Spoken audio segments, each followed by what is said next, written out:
അത്ര വലിയ തെറ്റൊന്നുമല്ല ഷെറിൻ ചെയ്തിട്ടുള്ളത്. ഷെറിൻ ചെയ്ത തെറ്റിനെ ഞാൻ ന്യായീകരിക്കുകയില്ല. പക്ഷെ 14 വർഷം പൂർത്തീകരിച്ച ഒരു പ്രതി, ഒരു കുറ്റവാളി, അവരെന്തിനാ ജയിലിലാക്കിയത്? മരിക്കുന്നവരെ ജയിലിടാൻ വേണ്ടിയിട്ടാണോ? ഗോവിന്ദച്ചാമിയെ ആണെങ്കിൽ പോലും ഇത്ര അധികം കാലമൊന്നും ആരും ജയിലിലിടൊന്നുമില്ല, കുറച്ച് കഴിയുമ്പോൾ തുറന്നു വിടും. ഇവിടെ ഭർത്താവിൻ്റെ പിതാവിനെ കൊലപ്പെടുത്തി എന്നുള്ളത് ശരിയാണ്, അതിന് കോടതി ശിക്ഷിച്ചു എന്നുള്ളത് ശരിയാണ്. എന്ന് കരുതി മരണപര്യന്തം ജയിലിലിടണം എന്നൊക്കെ ചില ഊളകൾ, ചില ഊച്ചാളികൾ വിളിച്ചു പറഞ്ഞു കേൾക്കുമ്പോൾ നമുക്ക് ഈ നീതിന്യായ വ്യവസ്ഥയോട് തന്നെ പുച്ഛം തോന്നുക. മനോരമയുടെ മാതൃഭൂമിയുടെ പത്രാധിപന്മാരാണോ തീരുമാനിക്കുന്നത് ഓരോരുത്തർ എത്ര ആളും ജയിലിലിടണം?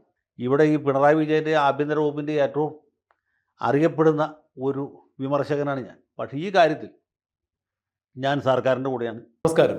2009 നവംബറിൽ ചെങ്ങന്നൂർ ചെറിയ നാടിൽ ഭാസ്കര വില്ലയിൽ ഭാസ്കര കാരണവരുടെ കൊലപാതകം നടന്നിട്ടുണ്ടായിരുന്നു. ആദ്യമെല്ലാം ഇത് ഒരു സ്വാഭാവിക മരണമാണ് എന്ന രീതിയിൽ വിലയിരുത്തപ്പെട്ടെങ്കിലും പിന്നീട് പോലീസ് നടത്തിയ അതീവ ഗൗരവതരമായ അന്വേഷണത്തിൽ ഭാസ്കര കാരണവരുടെ കൊലപാതകമായിരുന്നു എന്നും ഈ കൊലപാതകത്തിന് പിന്നിൽ ഭാസ്കര കാരണവരുടെ ഇളയ മകൻ്റെ ഭാര്യയായ ഷെറിനും ഷെറിൻ്റെ കാമുകന്മാരായിരുന്നു എന്നു തന്നെയാണ് പോലീസ് കണ്ടെത്തിയത്.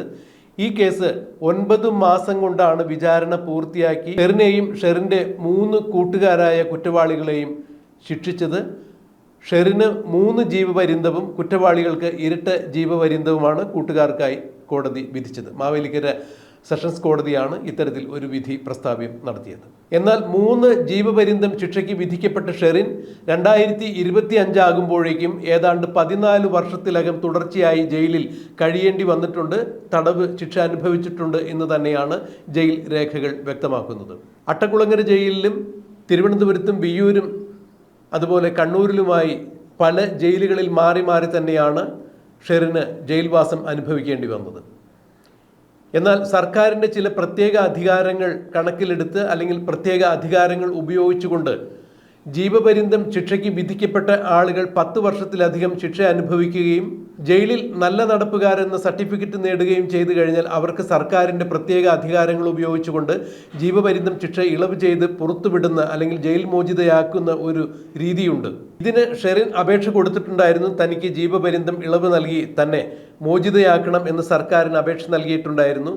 കണ്ണൂർ സെൻട്രൽ ജയിലിലെ ജയിൽ DGPയും അതുപോലെ തന്നെ ജയിൽ ഉപദേശക സമിതിയുമെല്ലാം ഷെറിന് നല്ല നടത്തിപ്പുകാരി എന്ന സർട്ടിഫിക്കറ്റ് കൊടുത്തിട്ടുണ്ടായിരുന്നു. അവർക്ക് അവരുടെ കുറ്റകൃത്യങ്ങളിൽ നിന്നും അവർക്ക് പാപമോചനം വന്നിരിക്കുന്നു, തീർച്ചയായും അവർ ഇനി പുറത്തിറങ്ങിയാൽ നല്ലൊരു സ്ത്രീയായിരിക്കും എന്നൊക്കെ തരത്തിലുള്ള ഒരു നല്ല നടപ്പ് തന്നെയാണ് ജയിൽ ഉപദേശക സമിതിയും ജയിൽ DGPക്കും സർക്കാരിന് സമർപ്പിച്ചിരിക്കുന്ന റിപ്പോർട്ട്. ഈ റിപ്പോർട്ടിന്റെ അടിസ്ഥാനത്തിൽ സർക്കാർ ജീവപര്യന്തം ശിക്ഷ ഇളവ് ചെയ്ത് ഷെറിനെ മോചിപ്പിക്കുന്നു എന്ന വാർത്തയാണ് കഴിഞ്ഞ കുറച്ച് ദിവസങ്ങളിലായി കേരളത്തിലെ എല്ലാ മാധ്യമങ്ങളും ചർച്ച ചെയ്യുന്നത്. ഞങ്ങളും അത് വാർത്തയായി നൽകിയിട്ടുണ്ടായിരുന്നു. എന്നാൽ ഷെറിന് ജാമ്യം അനുവദിക്കരുത് എന്ന തരത്തിൽ പല മാധ്യമങ്ങളും പല രീതിയിൽ വാർത്തകൾ നൽകിയിട്ടുണ്ടായിരുന്നു. ഇതിനെതിരെ അദ്ദേഹം തൻ്റെ ചാനലായ ABC-യിൽ വന്നിരുന്നുകൊണ്ട് കൃത്യമായ രീതിയിൽ ഒരു അഭിപ്രായ പ്രകടനം നടത്തിയിരിക്കുന്നു. 14 വർഷത്തിലധികമായി ഷെറിൻ ജീവപര്യന്തം ശിക്ഷ അനുഭവിക്കുന്നു. ഷെറിൻ്റെ ഭർത്താവിൻ്റെ അച്ഛനെ കൊന്നത് ശരിയാണോ ഇല്ലയോ എന്നുള്ളതെല്ലാം കോടതി തീരുമാനിച്ചു. ഷെറിൻ ചെയ്തത് തെറ്റ് തന്നെയാണ്, താൻ ഷെറിൻ്റെ തെറ്റുകളെ ന്യായീകരിക്കുന്നില്ല. എന്നാൽ മനുഷ്യാവകാശ നിയമപ്രകാരം ഒരാൾ ജീവപര്യന്തം ശിക്ഷയ്ക്ക് വിധിക്കപ്പെട്ട് ജയിലിൽ 14 വർഷം 10 വർഷത്തിലധികം കഴിഞ്ഞാൽ തന്നെ അയാൾക്ക് ശിക്ഷ ഇളവിന് അർഹതയുണ്ട്.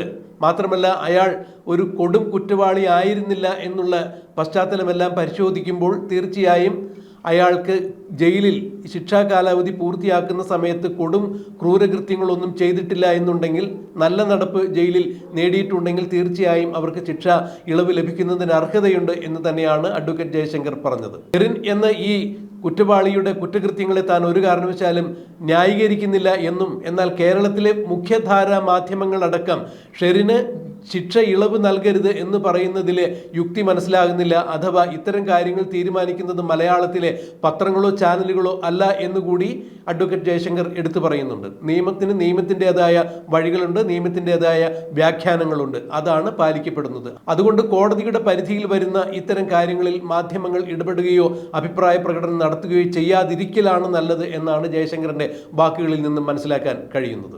എന്തായാലും 2009 ശിക്ഷയ്ക്ക് വിധിക്കപ്പെട്ട് ജയിലിൽ കഴിയുന്ന ഷെറിൻ ഇതിനോടകം തന്നെ 14 വർഷത്തിലധികം ജയിലിൽ കഴിഞ്ഞിട്ടുണ്ട് എന്ന് പറയുമ്പോൾ തീർച്ചയായും സർക്കാരിൻ്റെ ശിക്ഷാ ഇളവിന് അവർ അർഹയാണ്. അവരെ എന്തുകൊണ്ട് മനുഷ്യാവകാശ നിയമപ്രകാരം അല്ലെങ്കിൽ ഒരു മനുഷ്യന് കിട്ടേണ്ട മാനുഷിക പരിഗണന വെച്ച് എന്തുകൊണ്ട് പുറത്തിറങ്ങാൻ ഈ മാധ്യമങ്ങളും ജനങ്ങളും സമ്മതിക്കുന്നില്ല എന്ന് തന്നെയാണ് ജയശങ്കർ ചോദിക്കുന്നത്. എന്നാൽ ഈ ഒരു ഇളവ് ഷെറിന് മാത്രം നൽകിയാൽ പോരാ എന്നും ജയിലിൽ കഴിയുന്ന വൃദ്ധരായ അല്ല എന്നുണ്ടെങ്കിൽ അവശത അനുഭവിക്കുന്ന 10 വർഷത്തിൽ കൂടുതൽ ജീവപര്യന്തം ശിക്ഷ അനുഭവിക്കപ്പെട്ട നല്ല നടപ്പിന് വിധിക്കപ്പെട്ട എല്ലാവർക്കും ഈ ശിക്ഷാ ഇളവ് നൽകേണ്ടതാണ് എന്നുകൂടി അഡ്വക്കേറ്റ് ജയശങ്കർ എടുത്തു പറയുന്നു. അതായത് ഷെറിന് അനുവദിക്കപ്പെടുന്ന ഈ ശിക്ഷാ ഇളവ് ജയിലിൽ നല്ല നടപ്പ് നടക്കുന്ന എല്ലാ കുറ്റവാളികൾക്കും ക്രിമിനൽ സ്വഭാവമില്ലാത്ത ക്രിമിനൽ പശ്ചാത്തലമില്ലാത്ത ജയിലിൽ നല്ല നടപ്പിന് വിധിക്കപ്പെട്ടവരായ അല്ലെങ്കിൽ നല്ല നടപ്പിന് സർട്ടിഫിക്കറ്റ് കിട്ടിയവരായ കുറ്റവാളികളെ അവർ സമൂഹത്തിൽ പൊതുമധ്യത്തിൽ ഇറങ്ങിക്കഴിഞ്ഞാൽ വീണ്ടും കുറ്റവാളികളായി തീരില്ല എന്ന് ഉറപ്പുള്ള ആളുകളെ, ജയിലിൽ നല്ല നടപ്പ് നടക്കുന്ന ആളുകളെ എന്തുകൊണ്ടാണ് ശിക്ഷാ ഇളവ് നൽകി പുറത്തുവിടുന്നതിന് വിരോധമുള്ളത് അല്ലെങ്കിൽ അതിലെന്താണ് തടസ്സമുള്ളത് എന്നാണ് അഡ്വക്കേറ്റ് ജയശങ്കർ ചോദിക്കുന്നത്. അത് വ്യവസ്ഥാപിതമായ ഒരു നീതിയുടെ നിയമത്തിൻ്റെ മനുഷ്യാവകാശത്തിൻ്റെ വിഷയമാണല്ലോ. ഷെറിൻ കുറ്റവാളിയായിരുന്നു, കുറ്റയ്ക്ക് ശിക്ഷ അനുഭവിച്ചു കഴിഞ്ഞു. വീണ്ടും അവർ ജീവിതാന്ത്യം വരെ, അതായത് മരണം വരെ ജയിൽവാസം അനുഷ്ഠിക്കേണ്ടതുണ്ടോ എന്ന് തന്നെയാണ് അഡ്വക്കേറ്റ് ജയശങ്കർ ചോദിക്കുന്നത്. കുറ്റവാളികൾക്ക് മാനുഷിക പരിഗണന നൽകേണ്ടത് തന്നെയല്ലേ ജയിലിൽ നല്ല നടപ്പ് തുടരുന്ന ആളുകൾക്ക് എന്തുകൊണ്ടാണ് ഇത്തരത്തിലുള്ള ശിക്ഷാ ഇളവുകൾ നൽകാൻ പാടില്ലാത്തത് എന്ന് മാധ്യമങ്ങൾ വിധി കൽപ്പിക്കുന്നത് എന്താണ് എന്നുകൂടിയാണ് അഡ്വക്കേറ്റ് ജയശങ്കർ ചോദിച്ചത്. അഡ്വക്കേറ്റ് ജയശങ്കർ ഒരു മാധ്യമത്തിന് നൽകിയ അഭിമുഖത്തിലാണ് ഇത്തരം കാര്യങ്ങൾ സവിസ്തരം തുറന്നടിച്ചത്.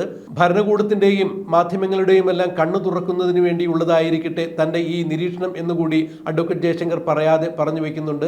ഷെറിന്റെ ജയിൽ മോചനവുമായി ബന്ധപ്പെട്ട് മാനുഷിക വശങ്ങളെക്കുറിച്ച് അഡ്വക്കേറ്റ് ജയശങ്കർ ഒരു മാധ്യമത്തോട് സംസാരിച്ചതിന്റെ പ്രസക്ത ഭാഗങ്ങൾ നമുക്കൊന്ന് കേൾക്കാം. ഷെറിനല്ല ആദ്യമായിട്ട് കൊലക്കേസിൽ പ്രതിയാകുന്ന വ്യക്തി, ആ കാര്യത്തിൽ യാതൊരു സംശയവുമില്ല. ഇനി എല്ലാവർക്കും അറിയാവുന്ന ഒരു ഉദാഹരണം ഞാൻ പറയാം. അത് ഇവിടെ ജ്യോതികുമാർ ചാമക്കാല പറഞ്ഞല്ലോ, ആ ഗണേഷ് കുമാർ പ്രത്യേക താല്പര്യം എടുത്തിട്ടാണ് ഷെറിനെ പുറത്ത് വിട്ടത്. ശരിയായിരിക്കാം, തെറ്റായിരിക്കാം. പക്ഷേ ജ്യോതികുമാർ മറന്നുപോയ ഒരു കാര്യമുണ്ട്. ഈ ജ്യോതികുമാർ ചാമക്കാലയുടെ നേതാവായിരുന്നു ഉമ്മൻചാണ്ടി മുഖ്യമന്ത്രിയായിരുന്ന കാലത്ത്. ഇതേ ഗണേഷ് കുമാറിൻ്റെ പിതാവ് ആർ ബാലകൃഷ്ണപിള്ള എത്ര നാൾ ജയിലിൽ കിടന്നു. വി എസ് അച്യുതാനന്ദൻ്റെ അവസാന സമയത്താണ് പിള്ള സാറിനെ ശിക്ഷിക്കുന്നത്. അദ്ദേഹം ജയിലിൽ പോകും. അദ്ദേഹം ജയിലിൽ പോയതിൻ്റെ പുറകെ തന്നെ ഉമ്മൻചാണ്ടിയുടെ സർക്കാർ വരും. ഗണേശൻ മന്ത്രിയായിട്ട് സത്യപ്രതിജ്ഞ ചെയ്തു. മഹാനായ ഉമ്മൻചാണ്ടി അപ്പം തന്നെ ഇദ്ദേഹത്തെ രക്തത്തിൽ ഇരുമ്പിൻ്റെ അളവ് കൂടുതലാണ് എന്ന് കണ്ടെത്തി. ആ സത്യപ്രതിജ്ഞയുടെ പിറ്റേ ദിവസം തന്നെ ആശുപത്രിയിലേക്ക് മാറ്റും. പിന്നെ പുള്ളി ജയിലിലേക്ക് പോയിട്ടില്ല. പിന്നെ പരോളാണ്, ജാമ്യമാണ്. ഒടുവിൽ ബാലകൃഷ്ണപിള്ളയെ തുറന്നുവിടാൻ വേണ്ടിയിട്ട് ഒരു നിശ്ചിത പ്രായത്തിൽ അധികമുള്ള എല്ലാ പ്രതികളെയും മോചിപ്പിക്കും. ബാലകൃഷ്ണപിള്ള മാത്രമല്ല, പുള്ളിക്ക് വേണ്ടിയിട്ട് ബാക്കി എല്ലാവരെയും തുറന്നു വിടും. തുറന്നു വിട്ടോടുകൂടിയിട്ട് ബാലകൃഷ്ണപിള്ളയുടെ രക്തത്തിൽ ഇരുമ്പിൻ്റെ അംശം സാധാരണ നിലയിലാവും. പിന്നെ പുള്ളിക്ക് യാതൊരു ബുദ്ധിമുട്ടുണ്ടായില്ല. പുള്ളി പിന്നെ പുലി പോലെ എത്രയോ കാലം ജീവിച്ചു. ഇതാണ് ജ്യോതികുമാറിൻ്റെ നേതാവായിരുന്ന ഉമ്മൻചാണ്ടി ചെയ്ത കാര്യം. അത്ര വലിയ തെറ്റൊന്നുമല്ല ഷെറിൻ ചെയ്തിട്ടുള്ളത്. ഷെറിൻ ചെയ്ത തെറ്റിനെ ഞാൻ ന്യായീകരിക്കുകയില്ല. പക്ഷെ 14 വർഷം പൂർത്തീകരിച്ച ഒരു പ്രതി, ഒരു കുറ്റവാളി, അവരെന്തിനാ ജയിലിലാക്കിയത്? മരിക്കുന്നവരെ ജയിലിടാൻ വേണ്ടിയിട്ടാണോ? ഗോവിന്ദചാമിയെ ആണെങ്കിൽ പോലും ഇത്ര അധികം കാലമൊന്നും ആരും ജയിലിടൊന്നുമില്ല. കുറച്ച് കഴിയുമ്പോൾ തുറന്നു വിടും. ഇവിടെ ഭർത്താവിൻ്റെ പിതാവിനെ കൊലപ്പെടുത്തി എന്നുള്ളത് ശരിയാണ്, അതിന് കോടതി ശിക്ഷിച്ചു എന്നുള്ളത് ശരിയാണ്. എന്ന് കരുതി മരണപര്യന്തം ജയിലിടണം എന്നൊക്കെ ചില ഊളകൾ, ചില ഊച്ചാളികൾ വിളിച്ചു പറഞ്ഞേക്കുമ്പോൾ നമുക്ക് ഈ നീതിന്യായ വ്യവസ്ഥയുടെ തന്നെ പുച്ഛം തോന്നുക. മനോരമയുടെ മാതൃഭൂമിയുടെ പത്രാധിപന്മാരാണോ തീരുമാനിക്കുന്നത് ഓരോരുത്തരും എത്ര ആളും ജയിലിടണം? ഇവിടെ ഈ പിണറായി വിജയൻ്റെ ആഭ്യന്തര വകുപ്പിൻ്റെ ഏറ്റവും അറിയപ്പെടുന്ന ഒരു വിമർശകനാണ് ഞാൻ. പക്ഷേ ഈ കാര്യത്തിൽ ഞാൻ സർക്കാരിൻ്റെ കൂടെയാണ്.